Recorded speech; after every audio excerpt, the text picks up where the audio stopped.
እታየን መላከ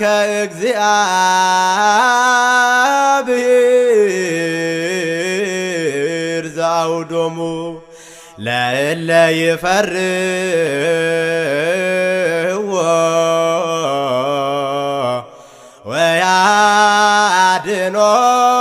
ወያድኅኖሙ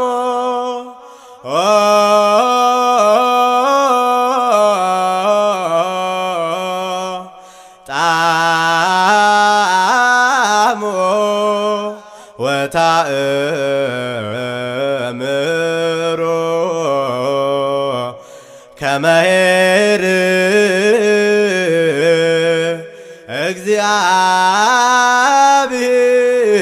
እግዚአብሔር isa garaarraa argame jedhee maqaa isaatti moggaase saniin booda waggaa 20 gajiraatiin boodatti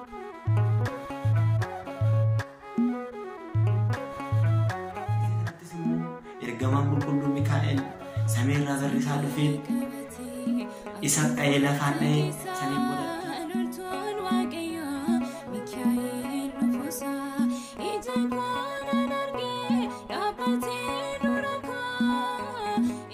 waaqayyo kannaa ilmaan namaa bu'eecha ilmaan namaa aasaa ilmaan namaa hunduma isaatiiyyuu gara samiitti ni geessu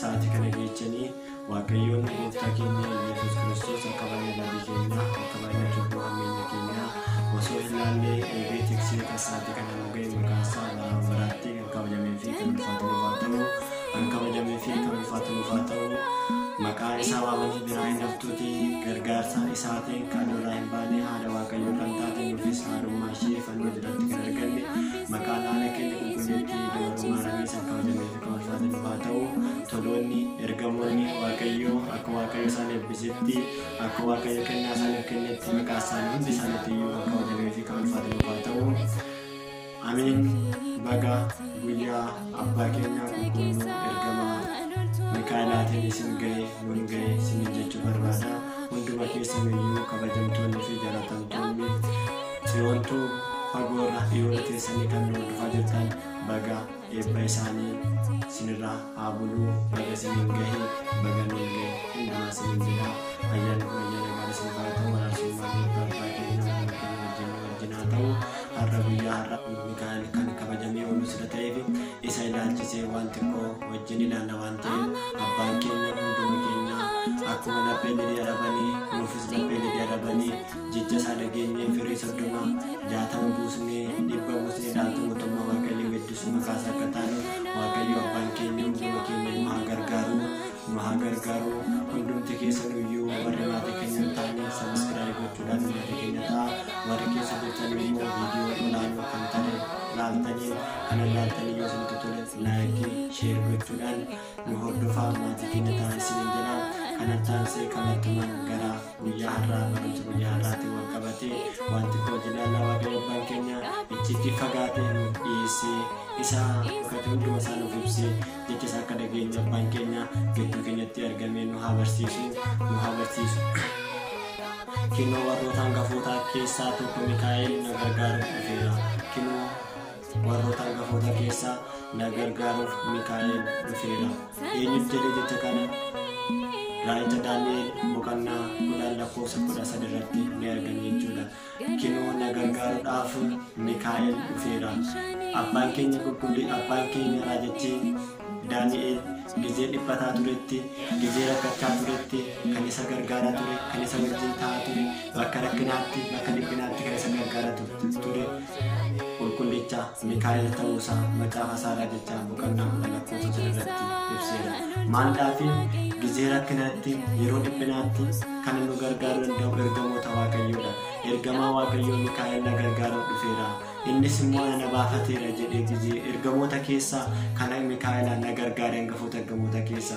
Gizee kanas immoo na gargaare jedhee gizee dubbatutti ergamoonni waaqayyoo nu gargaaruu ni danda'u. Kadhannaa keenya gara samiitti ol fudhee deemuu ni danda'u. Deebi'ee kennaawwan baay'ee waaqayyo irraa kennameera. Maqaan waaqayyoo ergamootarra kan jirudha. Kun hundi isaatiiyyuu aangoo isaaniitti yookiin waaqayyoon aangoo isaaniif kennee kan raawwachuu danda'anidha. Kanaafuu ergamoonni waaqayyoo kennaa guddaa waaqayyoorraa kan qabanidha. Keessattuu qulqulluun Mikaa'el hangafoota ergamootaa ta'ee kan inni muudamedha.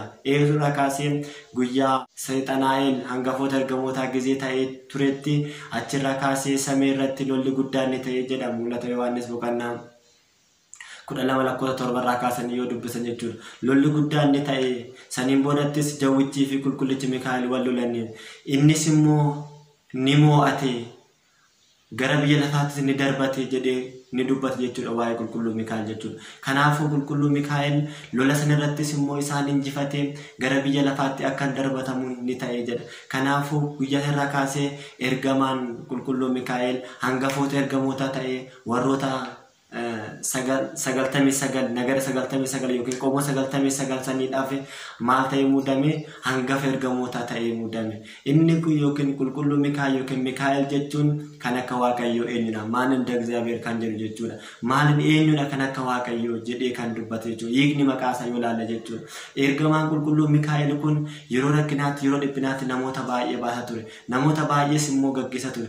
Namoota baay'ee dhiphina keessatti macaafa qulqulluu keessatti deebi'ee iyyoodha kan jiraatu yookiin samiiwwan sadasan keessa samiiwwan ergamoota jedhamee beekamu san keessa inni iyyoodha kan jiraatudha waan ta'eef isa keessattis immoo qomoo hundaaf kan maal ta'ee jirudha bulchaa ta'ee yookiin hangafoota ergamoota torban keessaa inni isa tokkodha. Inni sunuyyuu immoo hangafoota keessaa kan maal ta'ee jirudha kan walitti qabee yookiin hunduma isaanii hangafoota ergamoota ta'ee bara Saaxinaa'el kufirraa kaasee inni kan muudamedha. Maqaan isaatis yoo ilaallu kan akka waaqayyoo eenyudha kan jedhudha.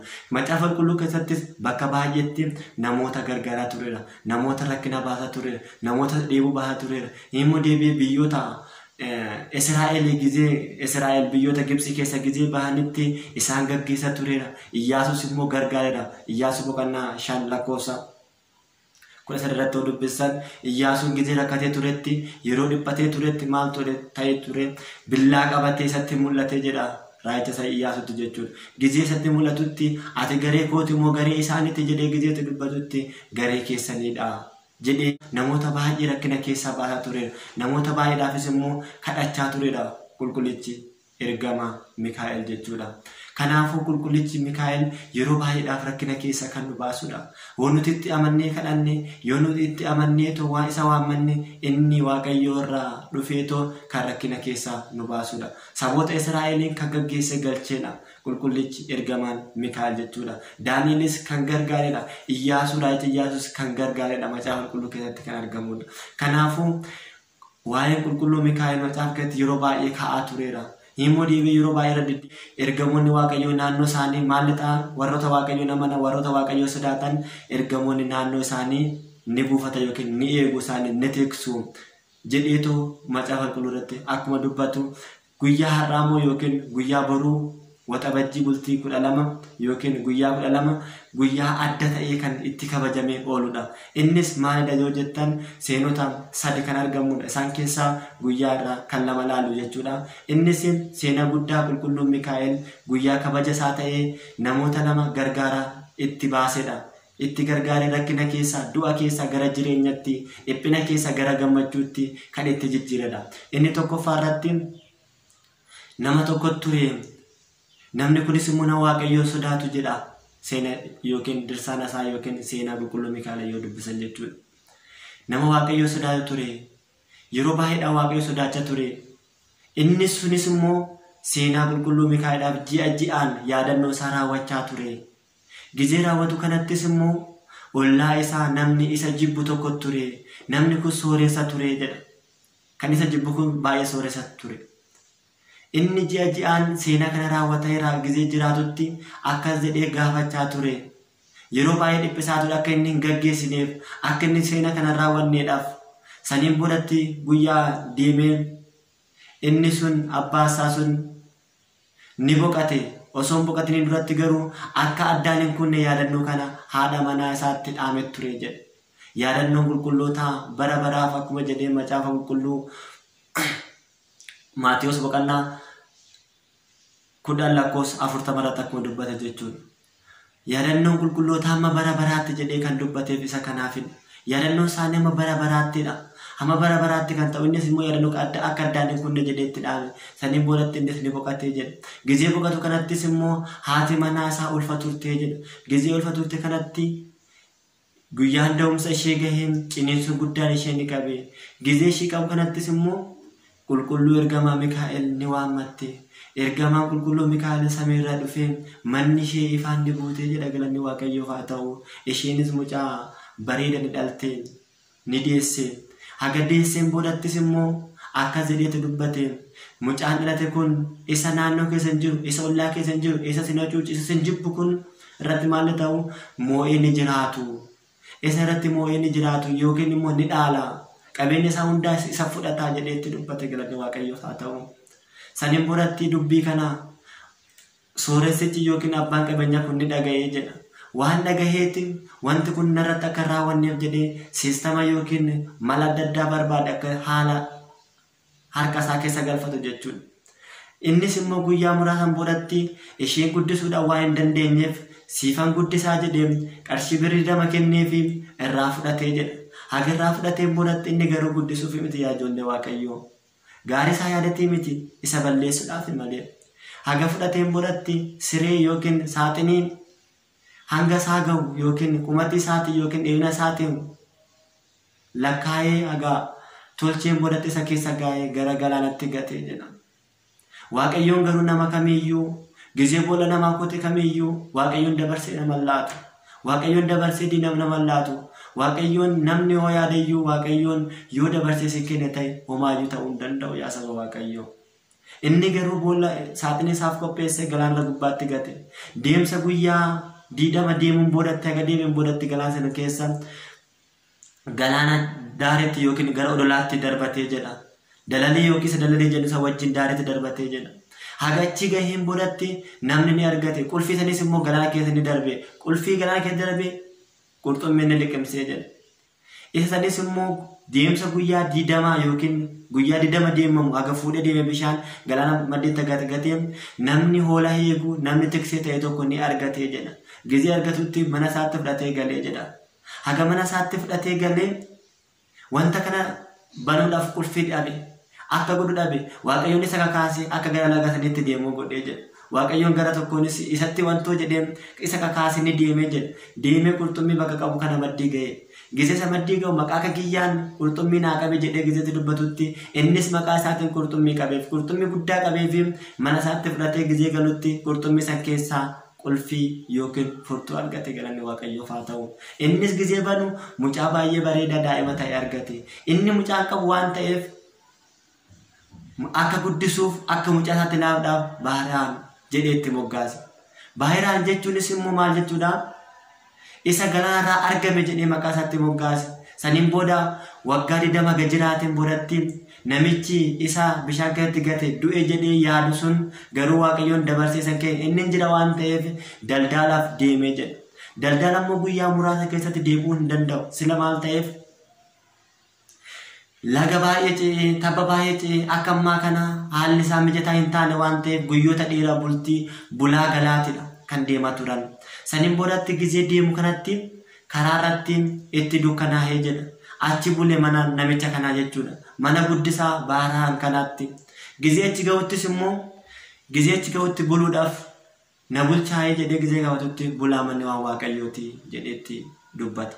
Gizeetti dubbatuttis inni misaasa raasa isaa nyaatee galgala bulee gizee gaafatutti maa inni maqaan kuni maan maqaa kana Baahiraan jettaanii jedhee gizee gaafatutti galaanarraa hin argadhe. Galaanarraa argadhe waan ta'eef maqaa kanatti moggaase jedhee itti. Gizeetti kan hirrifateen maaliif galaanarratti waan gati beeka waan ta'eef waggaa akkamiiti jedhee gaafate. Waggaa 20 ta'eera. Haga maal ta'e agalaatti gatee waggaa 20 ta'eera. Gizee wajjin madaalchisu waggaa 20 sun isa ta'e isaa beekee. Ammas immoo maal gochuu isaa yaadee badii isarratti yaadee yookiin akka ajjeesuudhaaf wanti jedhame sun akka karaatti hafuudhaaf ammas immoo daba tokko yookiin isarratti yaade garuu Waaqayyoon dabarsee san laanne malee. Innis akkana jedheen meeshaa tokkoon gatee gara maatii kiyyaatti naaf ergi dhaqee naa haa fuudhu jedhetti. Innis mucaa san waamee kootu meeshaa tokkoon gate jedha sooressichi kun dhaqii fuudhiifi jedhee. Ishii rakkoon qabu jedhe mucaa sunis. Ishii rakkoon qabu deemina fuudhaafi waan na ergitan hundumaa iyyuu nan abboommama jedhee ka'e. Akka ka'een boodatti deemsa guyyaa 9 haga deemeen boodatti achi ga'uudhaaf guyyaan tokko qofa kanaafu nama fakkaatee qulqulluun ergamaa Mikaa'elitti mul'ate jedhe. Inni kan itti barreesse kenne isa sana osoo hin taane kan maal jedhudha kan namichi kun akkuma simaddii ga'een ajjeesa. Akka gisee ajjeeses immoo akka namni biraa hin agarre of eeggadhaa. Haga ajjeesanii boodas immoo awwaalcha keessa isa kaa'aa awwaalaa jedheetti dubbate yaa saba Waaqayyoo. Jecha baay'ee sodaachisaadha. Baariyaan gisee kanatti jecha ofii isaa ittiin ajjeesi jedhu isaan baate deemee jedha. Ofii isaa isa ajjeesi kan jedhu. Isa namicha kana xalayaa kana sitti kenni ajjeesi kan jedhudha jechi inni baate deemu. Ilaalaa gama akka ulfaatu.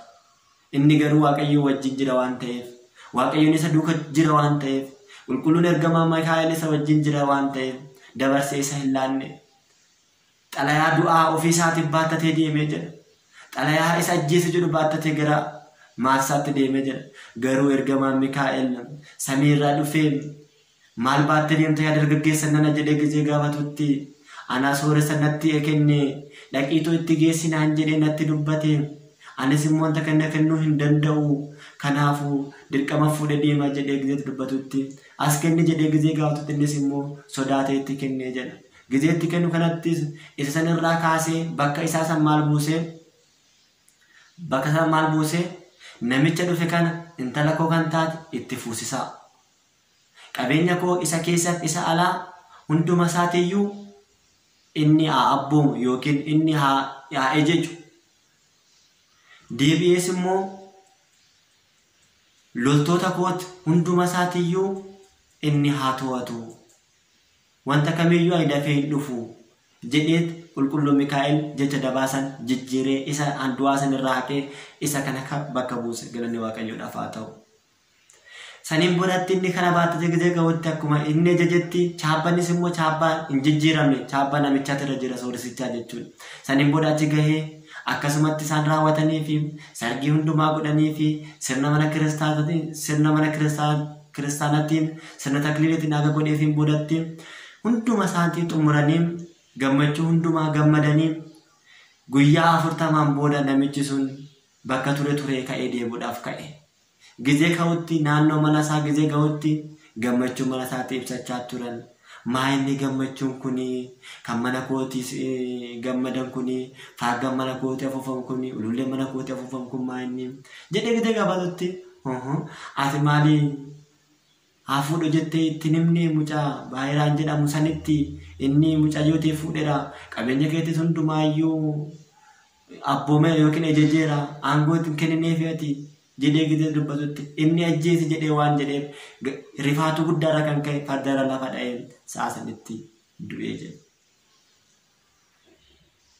Baariyaan immoo gisee kanatti bultii isaa keessatti galee qabeenya isaa hundumaa fudhatee kan ammoo kan godheef qulqullicha Mikaa'el ta'uu isaa beekee yaadannoo isaa addaan kutuu hin barbaanne kan duraa warri isaa raawwachaa ture kan duraa abboonni isaa raawwachaa ture amma immoo inni itti fufee deebi'ees immoo mana qulqulluu Mikaa'elii ijaarsisee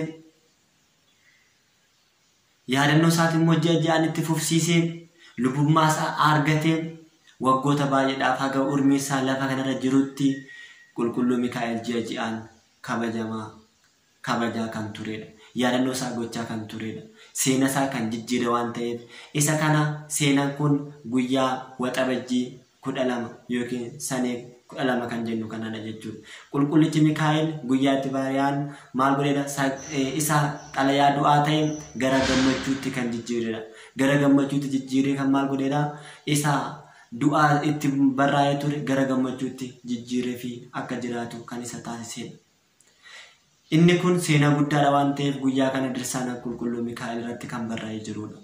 Inni lammaffaan immoo nama tokko turee jedhamas inni sunis immoo abbaa manaa fi haadha manaa kan jiranitti haati manaa Afoomiyaa kan jedhamtuudha. Biyya tokko keessatti yeroo jiraachaa turanitti biyya isaanii san keessatti abbaan manaa sun warroota rakkatan beela'an akkuma seenaa reefu taree kana jechuudha. Warroota beela'an nyaachisanii warroota dhoobatan obaasanii yaadannoo ji'a raawwataa turanii jedha. Keessattuu jedha yaadannoon guyyaa ji'a jechuudha. Ji'a waxabajjii fi sadaasaa haala addaatiin kabajaa turanii jedha. Haala adda ta'een kabajaa waan turaniif isaan sun kabaja kana warroota beela'an dhoobatan nyaachisaa turan. Osuma kanaan jiranuu abbaan manaa dhibamee jedha. Gizee dhibametti akka jedhee gaafatte Afoomiyaan jechuudha. Ani ilmoo hin qabuuti nama na gargaaru hin qabu. Atis narraa buqachuu heddaa dhibamteetta. Yoo narraa duuta ta'eefuu isa yeroo qorumsaa ittiin mo'adhu. Isa yeroo qorumsaa ittiin diina mo'adhu. Maalaa jedhattiin si'ilii yookiin suuraa qulqulluu Mikaa'el naaf hojjedhu. Inni qorumsa keessa na baasaa. Inni rakkina keessa na baasaa jetteetti dubbatte. Laalaa. Amantaa ishee laalaa. Dhala dhabus, abbaa manaa dhabus, hunduma isaa dhabus, inni na wajjin jiru garuu qulqullichi Mikaa'el nan dagatu diina koo itti namuu hadhaati si'ilii isaa yookiin suura isaa naaf hojjedhu jettee gaafatte. Innis immoo akkuma itti himetti akkuma isheen gaafatetti si'ilii warqiidhaan meetirraa walitti fidee hojjetee jedhe. Gizee hojjetu kanatti hojjetee guyyaa muraasan boodatti ni boqate. Haga boqatee isheen kadhannaa isheetti, Waaqayyoon kadhachuu isheetti, Waaqayyoon tajaajiluu isheetti, immoo deebi'ee yaadannoo guyyaa ji'a raawwachuu isheetti kan itti fuftee jedha. Waan akka itti fufteef seexanni gara isheetti deemee qoruudhaaf yaalu gaggeessu jalqabee jedha. Guyyaa kana jalqabaatti bifa jaarsaa fakkaatee nama daa'ima qabu fakkaatee gara isheetti dhiyaatedha. Isheenis immoo osoo gara isheetti dhiyaatin duratti hojjettuu ishee namni si barbaada. Seexanni waan barbaade fakkaachuu danda'a. Ergama Waaqayyoo fakkaachuu danda'a. Deebi'ee nama fakkaachuu danda'a.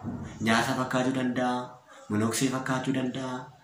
Inni kun maadhaaf kennaan dura kenname sun irraa fudhatame. Maaltu irraa fudhatame malee?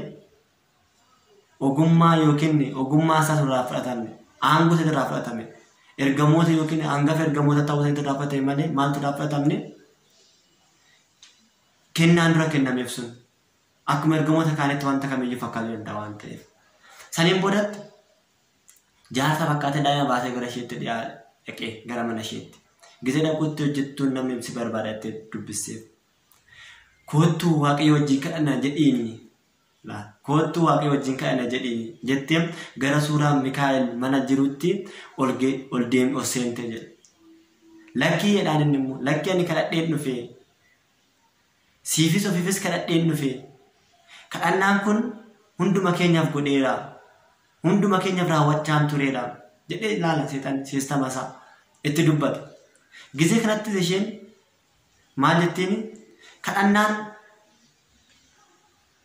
Kadhannaa itti dubbattee gizee isheen akkas jetteen itti dubbattutti haala kan hundumaa haga itti dubbatteen boodatti inni maal jedhaani siif kadhadheera.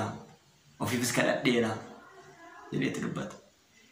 Kan hundumaa haga itti dubbateen boodatti jedheen hin boodatti maal jedhaan dhumarratti niitiin mootichaa duutetti. Ishee saniif haadha manaa taata. Koottutoo itti heerumi maaf diddaa jedhetti.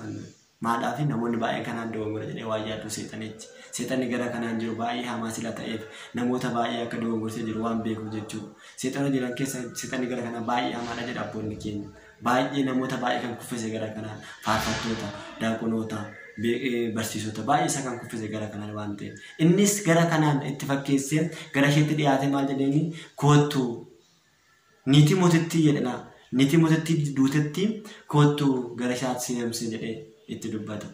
Isheen akka jettee dubbatte. Bullaallaan yookiin immoo makoodii isheen jedhamtu yoo haati abbaan manarraa du'e arraba ishee keessa isheetiin tarsaaseetoo maal goote dheeni arraba ishee keessatti tarsaasee jiraatti malee abbaa manaa biraa maddee hin geechu. Deebi'ees immoo yoo kun hunduyyuu itti abaate hiriyaa ishee wajjin ta'a ajjeessi malee deebitee abbaa manaa wajjin yookiin abbaa manaa wajjin wantoo hin jettu jetteen.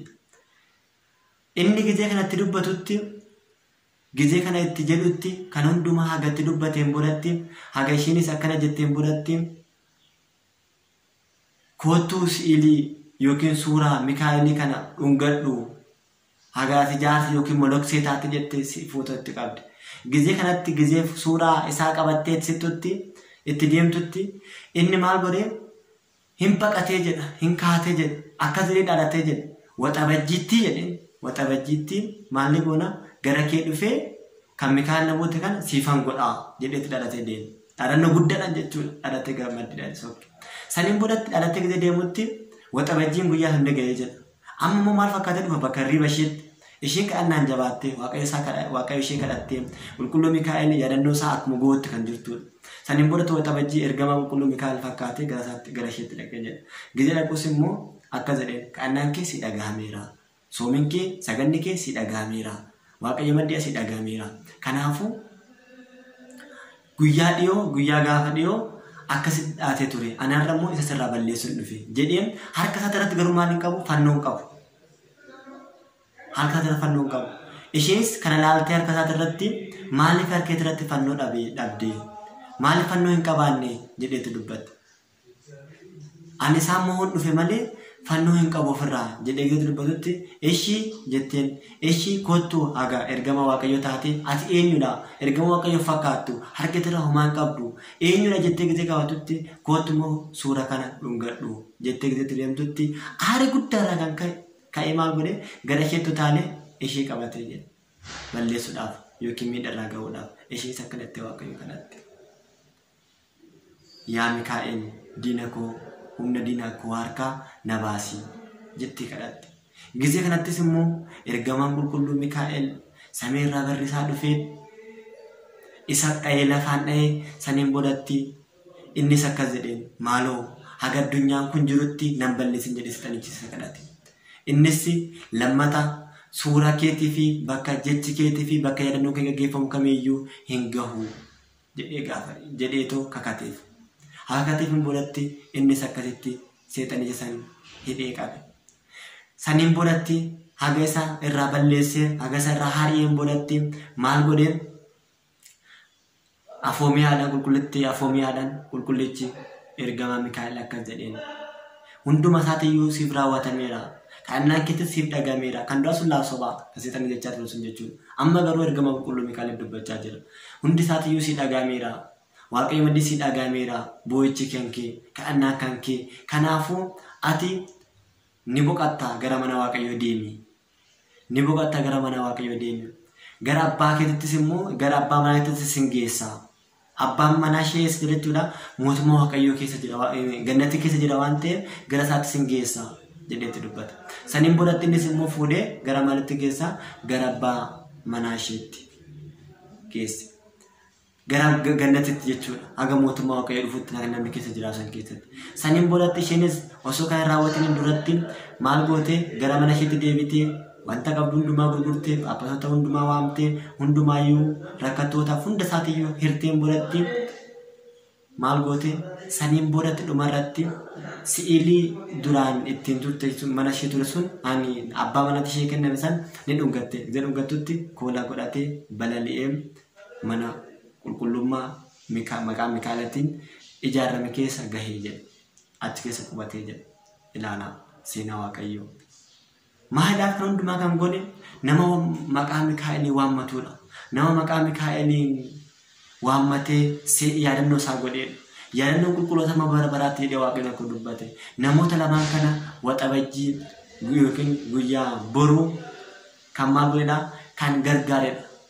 Kan gargaaree rakkina keessaa dhiphina keessaa walxalayaa du'aa keessaa gara gammachuutti kan jijjiiredha. Namoota baay'ees kan gargaaraa turedha. Kan ammoo kan argattan seenaa qulqulluu Mikaa'el yookiin dirsaana qulqulluu Mikaa'el irraa yoo dubbistan hunduma isaatiiyyuu ni argattu jechuudha kanaa olitti. Hundumti keessan akka beektan beeka. Hunda isaatiiyyuu waaqayyo karaa tokkos karaa lamaan dubbata.